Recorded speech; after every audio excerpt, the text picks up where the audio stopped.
लोकसभा चुनाव 2024 के छठे चरण में दिल्ली के जिन 7 लोकसभा क्षेत्रों में चुनाव होना है, मतदान होना है, उसमें से दिल्ली का एक ऐसा लोकसभा क्षेत्र है जिसके ऊपर दिल्ली से संभवतः कहीं ज्यादा चर्चा बिहार में हो रहा है। और उसके पीछे कारण यह है कि वहां पे महागठबंधन और एनडीए दोनों की तरफ से जो उम्मीदवार हैं, दोनों के दोनों पूर्वांचल से हैं, बिहार से हैं।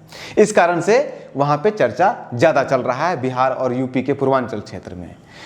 एक तरफ कन्हैया कुमार हैं बेगूसराय से, जो पिछले बार चुनाव लड़े थे, और दूसरी तरफ है बीजेपी की तरफ से मनोज तिवारी, जो भोजपुरी सिंगर हैं। पिछले बार 2 बार से वो सांसद भी वहां से रह चुके हैं और एकमात्र बीजेपी की तरफ से एकमात्र दिल्ली के कैंडिडेट हैं जिनका सीट रिपीट किया गया है, बाकी सबको चेंज कर दिया गया है।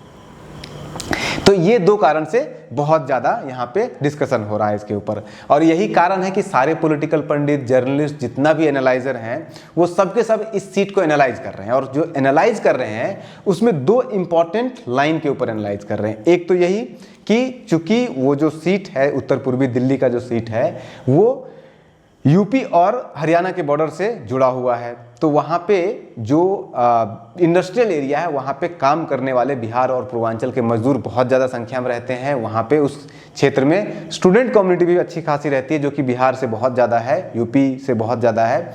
इसलिए ये फैक्टर कि किसको ये पूर्वांचल और बिहार के लोग, मजदूर या स्टूडेंट किसको वोट करेंगे, ये एक इंपॉर्टेंट रोल होगा। क्या वो मोदी के नाम पर वोट करेंगे या फिर वो ना वोट करेंगे आपका कन्हैया कुमार के नाम पे या फिर वो मनोज तिवारी के नाम पे।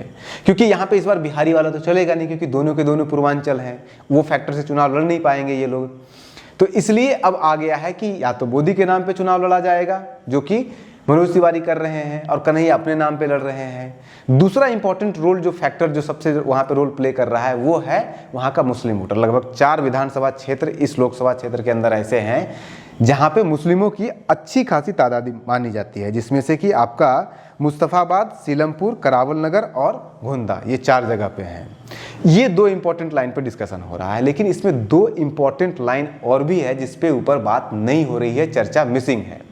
उसमें से एक इंपॉर्टेंट ये है कि इन जितने भी लोकसभा क्षेत्र, ये जो लोकसभा क्षेत्र है उत्तर पूर्वी का, इसका इलेक्टोरल नेचर क्या है, उसका हिस्ट्री क्या है, पैटर्न क्या है, और इस लोकसभा क्षेत्र के अंदर आने वाले 10 विधानसभा का इलेक्टोरल हिस्ट्री और पैटर्न क्या है, वो डिस्कशन में नहीं है, और उसी पे आज हम चर्चा करेंगे। दूसरा इंपॉर्टेंट जो हम चर्चा करेंगे वो इस पे करेंगे कि इसी लोकसभा क्षेत्र के अंदर अच्छे खासी तादाद में लोग आकर के बसे हुए हैं उत्तराखंड से भी, और उत्तराखंड का एक विधायक भी है जो कि आकर के यहाँ पे विधायक बने हुए हैं।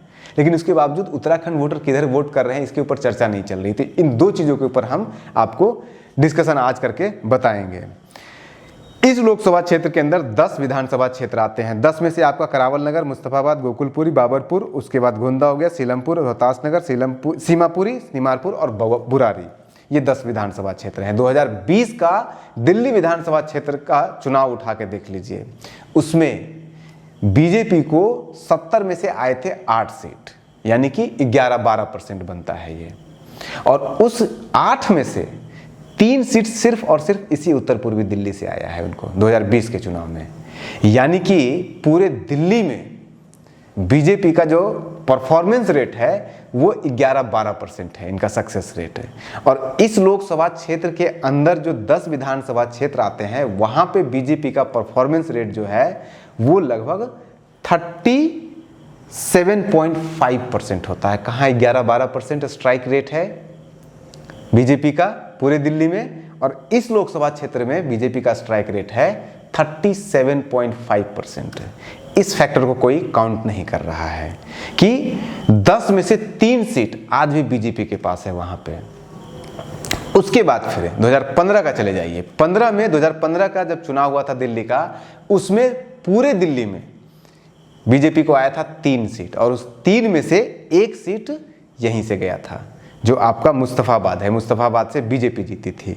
उसके अलावा करावल नगर से जो कपिल मिश्रा जीते थे, वो भी आज की डेट में बीजेपी में है, और बीजेपी दिल्ली यूनिट के वाइस प्रेसिडेंट बने हुए हैं। आप इसी से अंदाजा लगाइए कि पूरे दिल्ली में अगर बीजेपी किसी एक लोकसभा क्षेत्र में सबसे ज़्यादा स्ट्रांग है तो वो इसी जगह पे है, चाहे वो विधानसभा के स्तर पे देख लीजिए या फिर लोकसभा के स्तर पे देख लीजिए। लोकसभा के स्तर पे भी देखेंगे तो पिछले बार सबसे ज़्यादा वोटों के अंतर से लगभग 3,66,000 वोटों से मनोज तिवारी ने हराया था शीला दीक्षित को, जो दिल्ली की कई बार मुख्यमंत्री रह चुकी हैं।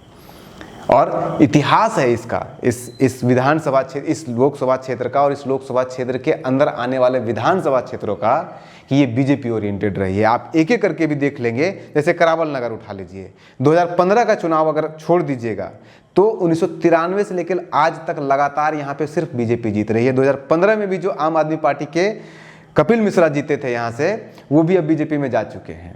ये एक हो गया। मुस्तफाबाद में कमजोर है क्योंकि मुस्लिम यहाँ पे ज़्यादा है, तो वहाँ पे बीजेपी लेकिन फिर भी एक बार 2015 में जीती है।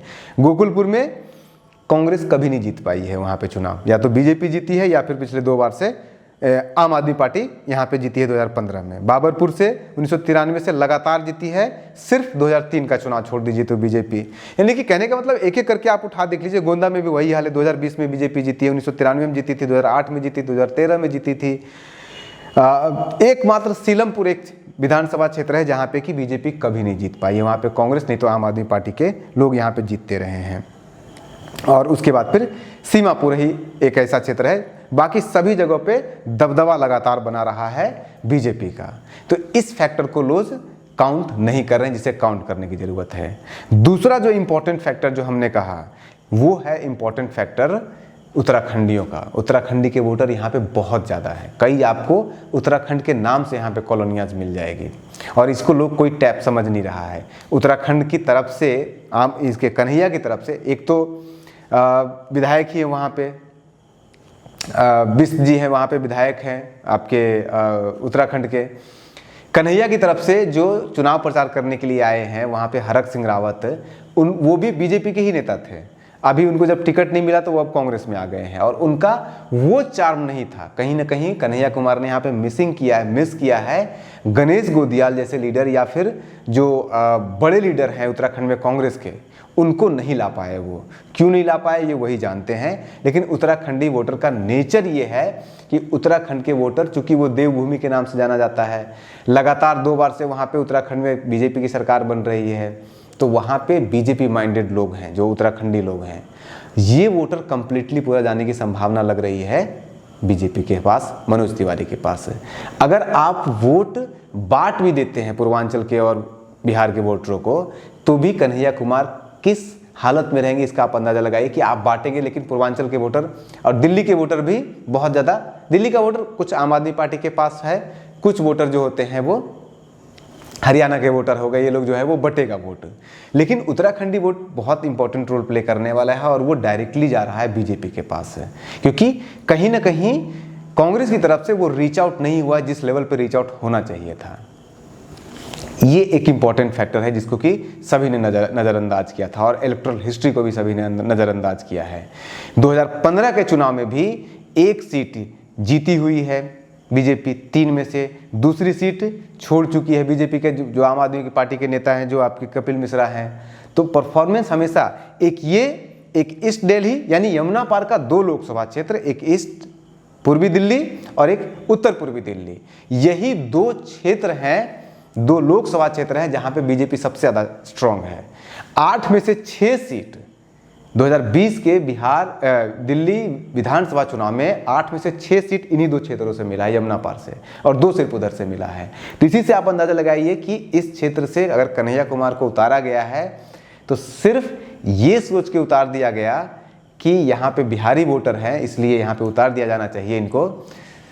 ये कितना इंपॉर्टेंट डिसीजन होगा, कितना सही डिसीजन होगा, ये तो 4 जून के बाद ही पता चलेगा। लेकिन फिलहाल ये नज़र आ रहा है कि वहाँ पे वोट बिहारियों का कटेगा, लेकिन उत्तराखंडी का वोट कहाँ जाएगा, दिल्ली का वोट कहाँ जाएगा, दिल्ली वालों को, हरियाणा वालों का वोट कहाँ जाएगा, ये बहुत बड़ा रोल प्ले करने वाला है। क्योंकि 2014 का चुनाव आप उठा लीजिए, दोनों के दोनों कैंडिडेट बिहारी ही थे। आनंद कुमार JNU के प्रोफेसर हैं जो लड़े थे और मनोज तिवारी के खिलाफ लड़े थे, और आनंद कुमार मात्र 1,44,000 वोटों से हारे थे वो चुनाव। तो एक्सपेक्ट यही किया जा सकता है कि चूंकि आनंद कुमार एक प्रोफेसर थे, JNU के थे, उनका वो इमेज नहीं था, वो पॉपुलर इमेज नहीं था, फिर भी अगर 1,44,000 वोट से हारते हैं तो कन्हैया कुमार यहाँ पे एडवांटेज ले रहे हैं। क्योंकि कन्हैया कुमार सिर्फ पढ़े लिखे नहीं है, सिर्फ जेएनयू के नहीं है। उस नाम पे जो उनको वोट मिलना है वो तो मिलेगा ही, जो अनंत कुमार को मिला था। बिहारी के नाम पे जो वोट मिलना है वो मिलेगा ही, लेकिन वो एक अच्छे वक्ता हैं, एक पॉपुलर फेस हैं, एक स्टूडेंट कम्युनिटी का रिप्रेजेंट करते हैं, बिहार को रिप्रेजेंट करते हैं। हालांकि कास्ट लाइन पे बहुत ज़्यादा फैक्टर नहीं प्ले करने वाला है, क्योंकि कास्ट में आनंद कुमार भी भूमिहारी थे और ये भी भूमिहारी हैं, तो बहुत ज़्यादा फर्क नहीं पड़ने वाला है। आखिरी फैसला क्या होगा ये तो समय ही बताएगा, लेकिन मुस्लिम का वोट पूरी तरह से जाने वाला है कन्हैया कुमार के पक्ष में, क्योंकि कन्हैया कुमार का इमेज वो मुस्लिम के पक्ष, चाहे टुकड़े टुकड़े गैंग के नाम पे ही सही या किसी के नाम पे सही हो, वो मुस्लिम को पक्ष लेता हुआ वोट, और मुस्लिम एक मुस्त उनको वोट करेगा, जिसमें से मुस्तफाबाद, सीलमपुर, करावल नगर और गोंदा का वोट आता है। अब इसमें एक जो और इम्पॉर्टेंट चीज़ है जिसको आपको समझने की ज़रूरत है कि सीएए एनआरसी का जो मुद्दा हिंदू मुस्लिम वाला है, ये पोलराइजेशन, और ये एक अच्छी खबर है कन्हैया के लिए कि जिस तरह से पोलराइजेशन होना चाहिए था इस लोकसभा क्षेत्र के अंदर, बीजेपी को एफर्ट लगा के पोलराइज करना चाहिए था वोट को, वो पोलराइजेशन बीजेपी ने इस बार नहीं किया है। इसका खामियाजा उसको भुगतना पड़ेगा। देखिए, जो मुस्लिम वोटर है वो आप पोलराइज कीजिए या नहीं कीजिए, वो बीजेपी को तो वोट यहाँ पे नहीं करने वाली है इस बार, क्योंकि दंगा हो चुका है उनकी मेमोरी, और वो रिसीविंग एंड पे थे, तो वो तो वोट जाएगा ही जाएगा उधर। हिंदू वोट को कंसोलिडेट नहीं कर पाई है इस बार बीजेपी, क्योंकि वहाँ पे कुछ उस तरह से आप देखेंगे, पिछले जब से कन्हैया कुमार का नाम अनाउंस हुआ है तब से लेके आज तक कहीं पे कोई हिंदू मुसलमान के नाम पे न्यूज़ नहीं बना है इस क्षेत्र में, कहीं कोई झड़प देखने को नहीं मिली है, या प्रयास भी नहीं किया गया। अगर ये प्रयास किया जाता, अभी बीच 48 घंटे बचे हुए हैं चुनाव होने में, अगर ये प्रयास किया जाता, 36 घंटे बचे हुए हैं, तो संभवतः हो सकता था कि हिंदू के नाम पे वोट थोड़े ज़्यादा मनोज तिवारी को मिलते हैं, लेकिन अभी तक नहीं हुआ है। अगर आगे अभी हो जाता है तो हम नहीं कह सकते हैं, लेकिन फिलहाल सभी फैक्टर को एक साथ अगर आप देखेंगे तो कन्हैया 50-50 वोट लेंगे पूर्वांचलियों का, इसमें कोई डाउट नहीं है। उत्तराखंडी का वोट पूरी तरह से जाता हुआ दिख रहा है, ज़्यादातर वोट जाता हुआ दिख रहा है बीजेपी को, लेकिन जो मुस्लिम वोट है वो पूरी तरफ आ रहा है कन्हैया कुमार के पास से। हिंदू के जो वोटर हैं, जो हिंदू के नाम पे पोलराइज किया जा सकता था, वो बीजेपी ने यहाँ पे मिस किया, और इसका खामियाजा बीजेपी को भुगतना पड़ सकता है। बाकी एंड क्या होगा रिजल्ट, ये हम भी नहीं कह सकते हैं। हमने इसमें आपको 2-3 अलग से फैक्टर जो दिया है जिसको लोग मिस कर रहे थे इसको एनालाइज करने में, और इसी के लिए हम आज आपके लिए वीडियो बनाए। बने रहिए न्यूज हंटर के साथ। नेताजी का दाव लोकसभा चुनाव। नमस्कार।